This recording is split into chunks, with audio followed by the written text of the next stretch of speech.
ಕರ್ನಾಟಕದ ತುಂಬ ಬರೀ ಯಾರು ಸಿ ಎಮ್ ಆಗ್ತಾರೆ ಇದೇ ಸುದ್ದಿ. ಇದು ಇವತ್ತೊಂದು ನೆದಲ್ಲ, ಕಳೆದ 10-15 ದಿವಸದಿಂದ ಈ ರಾಜ್ಯದ ಜನತೆಗೆ ಮಾತಾಡೋದಕ್ಕೆ ಬೇರೆ ಯಾವ ವಿಷಯ ಕೂಡ ಇಲ್ಲ. ಬೆಳಿಗ್ಗೆ ಯಾವ ಟೀ ಶಾಪ್ಗೆ ಹೋಗಿ, ಯಾವ ಹೋಟ್ಲಿಗೆ ಹೋಗಿ, ಯಾವ ಸರ್ಕಲಿಗೆ ಹೋಗಿ ಜನಗಳದ್ದು ಒಂದೇ ಒಂದು ಮಾತು, ಯಾರು C M, DK Shivakumar C M ಆಗ್ತಾರ, ಸಿದ್ದರಾಮಯ್ಯ ಸಿ ಎಮ್ ಆಗಿ ಉಳ್ಕೊಂತಾರ, ಏನು ನಡೀತದೆ ಕಾಂಗ್ರೆಸ್ ಒಳಗೆ, ಇದಿಷ್ಟೇ ಚರ್ಚೆಗಳು ನಡೀತಾ ಇದೆ. ಕಾಂಗ್ರೆಸ್ಸು ಹೇಗೆ ಜನಗಳನ್ನು ಮಂಗ ಮಾಡ್ತದೆ ಅನ್ನೋದು ಈ ವಿಡಿಯೋದ ಉದ್ದೇಶ. ಅದನ್ನು ತಿಳಿಸ್ಕೊಡ್ತಕ್ಕಂಥ ಕೆಲಸನ ನಾವು ಒಂದೊಂದಾಗಿ ಮಾಡ್ತಾ ಹೋಗೋಣಂತೆ. ಮೊದಲನೇದಾಗಿ ಕಾಂಗ್ರೆಸ್ ಮಾತುಕತೆ ಸಿ ಎಮ್ಮು ಅರ್ಧ ಭಾಗ ಅಂದರೆ 2 ವರ್ಷ ಸಿದ್ದರಾಮಯ್ಯ, 2 ವರ್ಷ DK ಶಿವಕುಮಾರ್ ಇರಬೇಕಾಗಿತ್ತು ಅಂತೇಳಿ ಮಾತುಕತೆ ನಡೆದಿತ್ತು. ಎಲ್ಲಿ ನಡೆದಿತ್ತು? ಚುನಾವಣೆ ಪೂರ್ವದಲ್ಲಿ, ಚುನಾವಣೆಗೆ ಹೋಗೋಕ್ಕಿಂತ ಮುಂಚೆ ನಡೆದಿತ್ತು ಅಂತ ಹೇಳ್ತಾರೆ. ಇದು ಡೆಮಾಕ್ರಸಿ ಅನ್ನೋದನ್ನು ಬಹುಶಃ ಜನನೂ ಮಾರ್ಕ್ಬಿಟ್ಟಿದ್ದಾರೆ, ಕಾಂಗ್ರೆಸ್ ಪಕ್ಷನೂ ಕೂಡ ಮಾರ್ಕ್ಬಿಟ್ಟಿದೆ. ಇನ್ನು ವಿರೋಧ ಪಕ್ಷ ಅಂತೂ ಅದಕ್ಕೆ ಡೆಮಾಕ್ರಸಿನ ಪದದ ಅರ್ಥವೇ ಗೊತ್ತಿಲ್ಲ ಬಿಡಿ. ಶಾಸಕಾಂಗ ಸಭೆಯಲ್ಲಿ ನಿರ್ಣಯ ಆಗಬೇಕಾದಂಥ ವಿಚಾರಗಳನ್ನು ಯಾರೋ 3-4 ಜನ ಕೂತ್ಕೊಂಡು ಡಿಸ್ಕಸ್ ಮಾಡ್ತಾರೆ. ಅವರಿಂದಾಗಿ ಸಿ ಎಂ ಬದಲಾಗಿ ಹೋಗ್ತಾನೆ ಅನ್ನೋದು ಕಟು ವಾಸ್ತವ ಆದರೂ ಕೂಡ ಡೆಮಾಕ್ರೆಟಿಕ್ ಸೆಟಪ್ಪಲ್ಲಿ ಹಿಂಗಲ್ಲಪ್ಪ ಮಾತಾಡೋದು ಅಂತ ಹೇಳುವ ಒಂದೇ ಒಂದು ಮಾಧ್ಯಮ ಇಲ್ಲ, ಒಂದೇ ಒಂದು ಧ್ವನಿ ಇಲ್ಲ, ಒಬ್ಬ ಸರಿಯಾದ ರಾಜಕೀಯ ವಿಶ್ಲೇಷಕ ಇಲ್ಲ. ನಾವು ಕೂಡ ಒತ್ತಡಕ್ಕೆ ಸಿಕ್ಕಿ ಲೈಕ್ಸ್ ಬೇಕು, ವ್ಯೂಸ್ ಬೇಕು, ಜನ ಓದಬೇಕು ಅಂತೇಳಿ ಅನಿವಾರ್ಯವಾಗಿ DK ಶಿವಕುಮಾರ್, ಸಿದ್ದರಾಮಯ್ಯ ಅಂತ ಮಾತಾಡಬೇಕಂತ ವಾತಾವರಣ ನಿರ್ಮಾಣ ಆಗಿದೆ. ಆದರೆ ಇದು ಸರಿಯಾದ ಕ್ರಮನ? ಯಾವ ಕಾರಣಕ್ಕೂ ಕೂಡ ಇದು ಸರಿಯಾದ ಕ್ರಮ ಅಲ್ಲ. ಈ ಹಿಂದಿನ ರಾಜಕೀಯದ ನಡೆಗಳನ್ನು ನಾವು ಮುಂದಾಗಿ ಗಮನಿಸ್ತಾ ಹೋದರೆ ಪ್ರಜಾಪ್ರಭುತ್ವದ ಕಗ್ಗೊಲೆ ಹೇಗೆ ನಡೀತಾ ಇದೆ ಅನ್ನೋದಕ್ಕೆ ನಮಗೆ ಒಂದೊಂದೇ ಅಂಶಗಳು ಸಿಗ್ತಾ ಹೋಗ್ತವೆ. ಅದಕ್ಕೆ ಮೂಲ ಕಾರಣ ಕೂಡ ಕಾಂಗ್ರೆಸ್ಸೇ ಯಾಕಾಗುತ್ತೆ ಅಂತೇಳಿ ನಮಗೆ ಸಿಗುತ್ತಾ ಹೋಗ್ತವೆ. ಒಂದು ವಿಷಯ ಗಮನಕ್ಕಿರಲಿ ಸ್ನೇಹಿತರೆ, ಕಾಂಗ್ರೆಸ್ ಹೈಕಮಾಂಡ್ ಅಂತ ಇದೆಯಲ್ಲ, ಹೈಕಮಾಂಡ್ ಅನ್ನೋ ಪದ ಡೆಮಾಕ್ರಸಿಯಲ್ಲಿ ಎಲ್ಲೂ ಇಲ್ಲ. ಹೈಕಮಾಂಡ್ ಅಂತಂದ್ರೆ ಯಾರು? ಹೈಕಮಾಂಡ್ ಅಂತಂದರೆ ಯಾರೋ ಒಬ್ಬ ವ್ಯಕ್ತಿ ಅಥವಾ ಪ್ರಭಾವಶಾಲಿಯಾಗಿರ್ತಕ್ಕಂಥ ಒಂದು 2-3 ಜನಗಳ ಗುಂಪು. ಕಾಂಗ್ರೆಸ್ ಅಲ್ಲಾದರೆ ಸೋನಿಯಾ ಗಾಂಧಿ, ರಾಹುಲ್ ಗಾಂಧಿ, ಪ್ರಿಯಾಂಕಾ ಗಾಂಧಿ, ರಾಬರ್ಟ್ ವಾದ್ರಾ, ಇದಿಷ್ಟೇ ಜನ ಹೈಕಮಾಂಡ್. BJPಲಿ ಯಾರು ಹೈಕಮಾಂಡು? BJPಲಿ ಹೈಕಮಾಂಡ್ ಯಾರು? ನರೇಂದ್ರ ಮೋದಿ, ಅಮಿತ್ ಶಾ, ಮೋಹನ್ ಭಾಗವತ್, ಪಕ್ಷದಲ್ಲೇ ಇಲ್ಲದ ಮನುಷ್ಯ ಮೋಹನ್ ಭಾಗವತ್, ಇವರು BJP ಹೈಕಮಾಂಡು. ಇನ್ನು JDSನ ಹೈಕಮಾಂಡ್ ಯಾರು? HD ದೇವೇಗೌಡರು, ಅವ್ರ ಮಗ HD ಕುಮಾರಸ್ವಾಮಿ. ಜನ ಆರ್ಸ್ ಗಳಿಸೋದು ಏನಕ್ಕೆ ಸ್ವಾಮಿ ಡೆಮಾಕ್ರಸಿಯಲ್ಲಿ? ಈ ವಿಷಯದ ಬಗ್ಗೆ ಈ ನೆಲೆಯಲ್ಲಿ ನಿಂತ್ಕೊಂಡು ನಾವು ಈ ವಿಷಯನ ನೋಡೋದಾದರೆ, ಈ CM ಬದಲಾವಣೆ ವಿಷಯವನ್ನು ನೋಡೋದಾದರೆ ನಮಗೆ ಹೊಸ ಆಯಾಮಗಳು ಕಾಣಿಸ್ತವೆ. ಯಾಕೆ ಜನ ಹಿಂಗೆ ಮಾತಾಡ್ತಾ ಇದ್ದಾರೆ? ಯಾಕೆ ಈ ರಾಜಕೀಯ ಪಕ್ಷಗಳಿಗೆ ನಡ್ಕೊತಾ ಇದ್ದಾವೆ? ಯಾಕೆ ಈ ಜಾತಿಗಳ ಕೂಗು ಮತ್ತೆ ಮುನ್ನೆಲೆಗೆ ಬರ್ತಾ ಇದೆ? ಕುದುಬರೇ CM ಆಗಿ ಮುಂದುವರಿಬೇಕು ಸಿದ್ದು ಮುಖಾಂತರ ಕೆಲವು ಮಾತಾಡ್ತಾರೆ. ಮೊನ್ನೆ ನಿರ್ಮಲಾನಂದ ಸ್ವಾಮೀಜಿಗಳು ಇನ್ನು ಪಿಚ್ಚಿಗೆ ಬಂದಿರಲಿಲ್ಲ.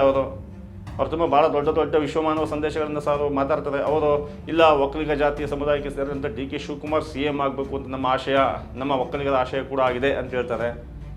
ಇನ್ನೇನು ನಿರ್ಮಲಾನಂದ ಸ್ವಾಮೀಜಿ ಮಾತಾಡಿದ್ರಲ್ಲ ಅಂದ ತಕ್ಷಣವೇ ಕುರುಬರ ಸ್ವಾಮೀಜಿ ಮಾತಾಡೋಕ್ಕೆ ಶುರು ಮಾಡ್ತಾರೆ, ಲಿಂಗಾಯತ ಸ್ವಾಮೀಜಿಗಳು ಮಾತಾಡೋಕ್ಕೆ ಶುರು ಮಾಡ್ತಾರೆ. ಒಂದು ಕಾಲದಲ್ಲಿ ಇಲ್ಲಿ ಧರ್ಮ ಪ್ರಭುತ್ವ ಇತ್ತು, ಧರ್ಮಾಧಿಕಾರಿಗಳು ಅಂದರೆ ಈ ಧರ್ಮದ ಇವರೆಲ್ಲ ಈ ಸ್ವಾಮೀಜಿಗಳವರಲ್ಲ, ಇವರೆಲ್ಲ ಮಾತುಗಳು ನಡೀತಾ ಇತ್ತು. ಅದಾದ ನಂತರ ರಾಜಪ್ರಭುತ್ವ ಬಂತು, ರಾಜ ಮಹಾರಾಜರು ಹೇಳೋದೇ ಫೈನಲ್ಲು, ಜನಗಳ ಮಾತಿಗೂ ಅಲ್ಲಿಲ್ಲ. ಕೊನೆಗೆ ನಾವು ಬಯಲು ಬಂದು ನಿಂತಿದ್ದೀವಿ. ಈಗ ಜನಗಳೇ ಆರ್ಸ್ ಕಳಿಸಿ ನಮ್ಮ ಪರವಾಗಿ ಮಾತಾಡಪ್ಪ ಅಂತ ಹೇಳಿದ್ದೀವಿ. ಆದರೂ ಅವನೇನು ಹೇಳ್ತಾನೆ, ಜನಗಳ ಮಾತು ಕೇಳ್ತಾರಲ್ಲ, ಅಲ್ಲೋ ಕೂತ್ಕೊಂಡು ಮತ್ತೆ ಹೈಕಮಾಂಡ್ ಜಪ ಮಾಡ್ತಾ ಕೂತಿದ್ದಾರೆ.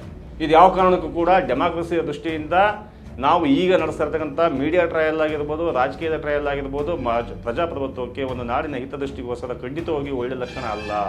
ಇನ್ನೊಂದು ಕಡೆ ಕಾಂಗ್ರೆಸ್ ಯಾಕೆ ಹಿಂಗೆ ನಡ್ಕೊತಾ ಇದೆ?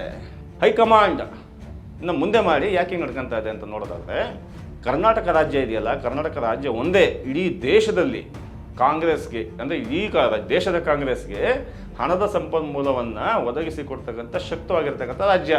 ಇದು ಈ ಕಾಲದಲ್ಲ, ಭಾಳ ಹಿಂದಿನ ಕಾಲದಿಂದಲೂ ಕೂಡ ಅದೇ ಕಾರಣಕ್ಕೋಸ್ಕರನೇ 93ನೇ ಇಸ್ವಿಯಲ್ಲಿ 3 ಜನ CMಗಳು ಕಾಂಗ್ರೆಸ್ನಲ್ಲಿ ಬದಲಾಗೋದು. ವೀರೇಂದ್ರ ಪಾಟೀಲ್, ಬಂಗಾರಪ್ಪ ಮೊಯ್ಲಿ 3 ಜನ ಬದಲಾಗೋದು. ಅದಾದ ನಂತರ ದೇವೇಗೌಡರಾದರು. ಇದು ರಾಜಕೀಯ ಹಿನ್ನೆಲೆಗೆ ಗೊತ್ತಿದ್ದವ್ರಿಗೆ ಎಲ್ಲರಿಗೂ ಗೊತ್ತಿರ್ತಕ್ಕಂಥ ವಿಚಾರ. ಯಾಕೆ ಆ ಕಾಲದಲ್ಲಿ 3 ಜನ ಬದಲಾಗೋದ್ರು? ಯಾಕೆಂದ್ರೆ ಆ ಕಾಲದಲ್ಲೂ ಕೂಡ ಇಡೀ ದೇಶದ ಕಾಂಗ್ರೆಸ್ಗೆ ಹಣದ ಸಂಪನ್ಮೂಲವನ್ನು ರೆವಿನ್ಯೂ ಜನರೇಟ್ ಮಾಡಿ ಕೊಡಬೇಕಲ್ಲ ಪಕ್ಷ ನಡೆಸೋದಕ್ಕೆ.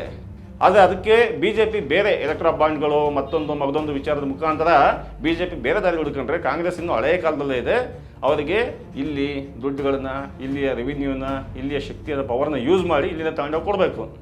ಇದು ಒಂದಕ್ಕೆ ಆ್ಯಡಪ್ ಆಗ್ತಾ ಒಂದು ಮಾತಾಡೋದಾದರೆ, ಈಗ ಟಿಕೆಟ್ ಕೊಡೋದು ಅಂತ ಹೇಳ್ತೀವಿ ರಾಜಕೀಯಕ್ಕೆ. ನಾನು ಕಾಂಗ್ರೆಸ್ ಪಕ್ಷದಿಂದ ಹಾಸನದಿಂದ ನಾನು ಟಿಕೆಟ್ ತಗೊಳ್ತೀನಿ. ನಾನು ಟಿಕೆಟ್ ಕೊಡೋದು ಕಾಂಗ್ರೆಸ್ ಮುಖಾಂತರನೇ ಸಿಗಬೇಕು ಅಂತಂದೇನು? ಪ್ರಜಾಪ್ರಭುತ್ವ ಎಲ್ಲಿ ಬೇಕಾದ್ರೆ ನಿಲ್ಬೋದಲ್ವಾ? ಆದರೆ ಕಾಂಗ್ರೆಸ್ಸಲ್ಲಿ ನಿಲ್ಲೋದ್ರಿಂದ ನನಗೆ ಏನಾಗುತ್ತೆ, ಒಂದು ಪಕ್ಷದ ಸಾಂಪ್ರದಾಯಿಕ ಮತಗಳು ಸಿಗ್ತವೆ ನನಗೆ, ನಾನು ಸುಲಭವಾಗಿ ಗೆದ್ಬಿಡ್ಬೋದು. ಎರಡನೇದಾಗಿ ಪಾರ್ಟಿ ಫಂಡ್ ಕೊಡುತ್ತೆ ಅಂತ ಬರ್ತದೆ. ಪ್ರತಿ ಎಲೆಕ್ಷನ್ನಲ್ಲಿ ಬರೀ ಕಾಂಗ್ರೆಸ್ ಪಕ್ಷ ಅಷ್ಟೇ ಅಲ್ಲ, ಎಲ್ಲ ಪಕ್ಷದಲ್ಲಿ ಕೂಡ ನಿಂತಿರ್ತಕ್ಕಂಥ ಅಭ್ಯರ್ಥಿಗೆ ಪಾರ್ಟಿ ಫಂಡ್ ಅಂತ ಬರುತ್ತೆ. ನೀವು ಅಂದ್ಕೊಂಡಿಗೆ ಚುನಾವಣಾ ಆಯೋಗ ಅಂದ್ಕೊಂಡಿಗೆ ಇದು ಕೇವಲ 10,000 20,000 ನಿಮ್ಗೊಂದು 10,000 ಪಾಂಪ್ಲೆಟ್ ಪ್ರಿಂಟ್ ಮಾಡ್ಕೊಡ್ತೀನಿ, ಒಂದೆರಡು ಬ್ಯಾನರ್ ಮಾಡ್ಕೊಡ್ತೀನಿ, ಇಷ್ಟಕ್ಕೆ ಮಾತ್ರ ಪಾರ್ಟಿ ಫಂಡ್ ನಿಲ್ಲಲ್ಲ.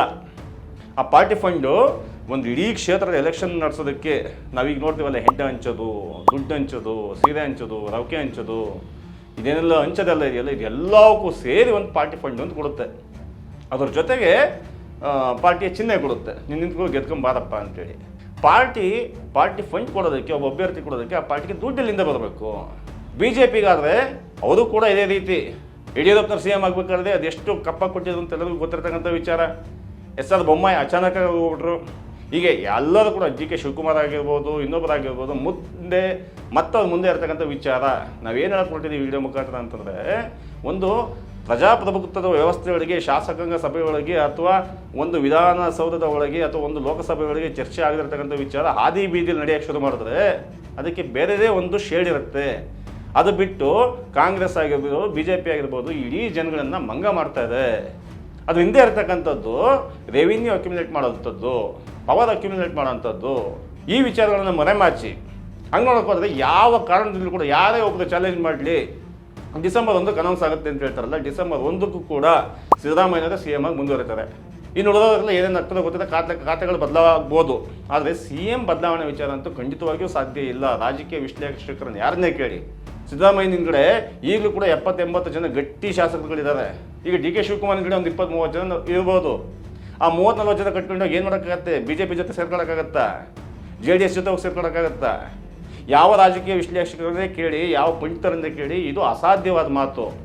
ಹಂಗಂತೇಳಿ DK ಶಿವಕುಮಾರ್ ಅವರಿಗೆ ಹೈಕಮಾಂಡ್ ಅಂತಂದರೆ ರಾಹುಲ್ ಗಾಂಧಿಯನ್ನು, ಸೋನಿಯಾ ಗಾಂಧಿಯನ್ನು ಹೆದರ್ಸೋಷ್ಟು ಶಕ್ತಿ ಇದೆಯಾ? ಖಂಡಿತವಾಗಿಯೂ ಇಲ್ಲ. ಅವರೇನಾದ್ರು ಎದುರಿಸಬೇಕು ಅಂತಂದರೆ ಅಲ್ಲೇ ಕನಕಪುರದ ಒಂದಷ್ಟು ಜನನೋ ಅಥವಾ ಇಲ್ಲೆಲ್ಲ ಹಾಸನದಲ್ಲಿ, ಸಕಲೇಶ್ಪುರದಲ್ಲಿ ಇರತಕ್ಕಂಥ ಕೆಲವರು ಕಾರ್ಯಕರ್ತರನ್ನ ಹೆದರ್ಸ್ಬೋದು. ಬಿಟ್ಟರೆ ಸೋನಿಯಾ ಗಾಂಧಿನ, ರಾಹುಲ್ ಗಾಂಧಿನ ಹೆದರ್ಸೋಷ್ಟು ಶಕ್ತಿ DK ಶಿವಕುಮಾರ್ಗಿಲ್ಲ. ಆದ್ರೆ ಮುನ್ನೆಲೆಯೇ ವಿಚಾರಕ್ಕೆ ಬರ್ತಾ ಇರ್ತದ್ದು ಏನು ಅಂತಂದರೆ, DK ಶಿವಕುಮಾರ್ಗೆ ದನಿ ಇಲ್ಲ ಅಂತಂದರೆ ಕಾಂಗ್ರೆಸ್ನಲ್ಲಿ ಒಕ್ಕಲಿಗರಿಗೆ ದನಿ ಇಲ್ಲ. ಒಕ್ಕಲಿಗರಿಗೆ ದನಿ ಕೊಡಿ ಅನ್ನುವ ದನಿ ಈ ಮುಖಾಂತರ ಉತ್ಪತ್ತಿ ಆಗುತ್ತೆ. ಒಕ್ಕಲಿಗರ ಮುಂದೆ ಬಂದ್ಬಿಟ್ರೆ ನಾವು ಅಹಿಂದ ದನಿ ಇಲ್ದಂಗೆ ಆಗ್ಬಿಡುತ್ತಲ್ಲ ಅಂತೇಳಿ ಸತೀಶ್ ಜಾರಕಿಹೊಳಿ ಸೇರಿದಂತೆ G ಪರಮೇಶ್ವರ್ ಆಗಿರ್ಬೋದು, ಯಾರು ಸಿದ್ದರಾಮಯ್ಯ ಬಣದಲ್ಲಿ ಅಹಿಂದ ನಾಯಕರುಗಳಿದ್ದಾರೆ ಅವರು ಒಕ್ಕಲಿಗರು, ಲಿಂಗಾಯತರ ಮುಂದೆ ಬಂದ್ಬಿಟ್ರೆ ನಮಗೆ ದನಿ ಇಲ್ದಂಗೆ ಆಗುತ್ತೆ. ಈ ನಿಟ್ಟಿನಲ್ಲಿ ಚರ್ಚೆ ನಡೀತಾ ಇರೋದು ನಿಜಕ್ಕೂ ಕೂಡ ಒಳ್ಳೆಯ ಬೆಳವಣಿಗೆ. ಈ ಚರ್ಚೆ ಒಂದು ಸಮತೂಕಕ್ಕೆ ಎಲ್ಲ ಜಾತಿಯರಿಗೂ ಕೂಡ ಸಮಪಾಲಾದಂಥ ಅಧಿಕಾರ ಸಿಗುವಂಥ ವಾತಾವರಣ ನಿರ್ಮಾಣ ಆಗಲಿ. ಅದು ಬಿಟ್ಬಿಟ್ಟು ಹೈಕಮಾಂಡ್ಗೆ ಹೋಗ್ತೀವಿ ನಾವು, ಅಲ್ಲಿ ಕರ್ನಾಟಕದ ರಾಜಕಾರಣವನ್ನು ಡಿಸೈಡ್ ಮಾಡೋದಕ್ಕೆ ಹೈಕಮಾಂಡ್ ಯಾಕೆ ಬರಬೇಕು? ಕರ್ನಾಟಕದಲ್ಲಿ ಯಾರು CM ಆಗಬೇಕು ಅಂತೇಳಿ ಇಲ್ಲಿಯ ಜನ ಡಿಸೈಡ್ ಮಾಡ್ತದೆ. ಇಲ್ಲಿ 5 ಗ್ಯಾರಂಟಿಗಳನ್ನು ನೋಡಿ, ಇಲ್ಲಿ ಆಶ್ವಾಸನೆಗಳನ್ನು ನೋಡಿ ಆಮೇಲೆ CM ಯಾರಾಗಬೇಕು ಅನ್ನೋದನ್ನು ಶಾಸಕಾಂಗ ಸಭೆ ನಿರ್ಣಯ ಮಾಡುತ್ತೆ. ಕಾಂಗ್ರೆಸ್ ಶಾಸಕಾಂಗ ಸಭೆ ಕರೆದಿಲ್ಲ. ಇವರ್ಯಾರೋ 10 ಜನ ಹೋಗ್ತಾರಂತೆ, 20 ಜನ ಹೋಗ್ತಾರಂತೆ, CM ಬದಲಾಗ್ಬಿಡ್ತಾರಂತೆ, ಮಾತುಗಳೇನು ಬೇಕಾಬಿಟ್ಟು ನಡೀತಾ ಇರಲಿ. ಪ್ರಮುಖವಾದ ಪಾತ್ರ ಇರೋದು ವಿರೋಧ ಪಕ್ಷದ್ದು. ಅಪ್ಪ ಕಾಂಗ್ರೆಸ್ಸಿಗರೇ, ಕರ್ನಾಟಕದ ಅದಷ್ಟು ಭಾಗದಲ್ಲಿ ಸಮಸ್ಯೆಗಳಿದ್ದಾವೆ, ಅದಷ್ಟು ಶಾಸಕರಿಗೆ ಫಂಡ್ ಸಿಗ್ತಾ ಇಲ್ಲ, ದುಡ್ಡು ಸಿಗ್ತಾ ಇಲ್ಲ, ದುಡ್ಡು ರಿಲೀಸ್ ಮಾಡಿ, DPR ರೆಡಿ ಮಾಡಿ, ಕೆಲಸಗಳನ್ನು, ಯೋಜನೆಗಳನ್ನು ಹಾಕಿ, ನಿಮ್ಮ ರಾಜಕೀಯದ ಮನೆ ಹಾಳು ಬಿದ್ದೋಗ್ಲಿ ಅಂತ ಹೇಳುವ ಈ BJPಯ ಒಬ್ಬ ದನಿ ಕೂಡ ಇಲ್ಲದೇ ಇರೋಂಥದ್ದು ಆ BJPಯ ಕರ್ನಾಟಕದ ದುಸ್ಥಿತಿನ ತೋರಿಸುತ್ತೆ.